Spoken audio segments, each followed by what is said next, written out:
আসসালামু আলাইকুম রহমতুল্লাহি ওবরাকাতু।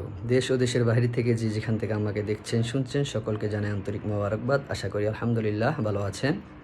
আজকে কথা বলবো ঈমান নিয়ে। ঈমান আরবি শব্দ, এর আবেদনিক অর্থ হচ্ছে বিশ্বাস করা। পরিভাষায় অন্তরে বিশ্বাস করা, মুখে স্বীকার করা, কাজে পরিণত করাকে ঈমান বলা হয়। আলহামদুলিল্লাহ আমরা সবাই আল্লাহ এক, আল্লাহ অদ্বিতীয়, আল্লাহ ছাড়া কোনো মাবুদ না, এটা অন্তরে বিশ্বাস করি, মুখে স্বীকার করি। কিন্তু আল্লাহ তাআলার হুকুম আহকামগুলো কতটুকু কাজে পরিণত করি সেটাই দেখার বিষয়। তাছাড়া ঈমানের ৭৭টি শাখা রয়েছে, যেগুলি ঈমানের বিভিন্ন দিক বা বৈশিষ্ট্যের অন্তর্ভুক্ত। আর প্রত্যেকটি মুসলমানের জীবনে ঈমানের প্রতিটি শাখা প্রশাখাগুলোকে প্রতিফলিত করা অত্যন্ত জরুরি। তাছাড়া ঈমানের শাখাগুলোর প্রধান সারিতে যে শাখাগুলো রয়েছে সেটা ঈমানে মুফাসসলের মধ্যে তাকালেই দেখতে পাই।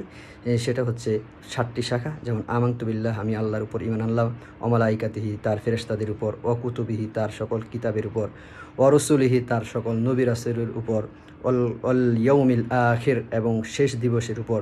কদরি খৈরিহি ওয়া শাররিহি মিনাল্লাহি তাআলা, আর ভালো মন্দ যা কিছু হয় সব আল্লাহর পক্ষ থেকে হয় এই বিষয়ের উপর। বা'থি বা'দাল মাউত, এবং মৃত্যুর পর পুনরুত্থানের উপর। অর্থাৎ এই 7টি হচ্ছে প্রধান সারির শাখা।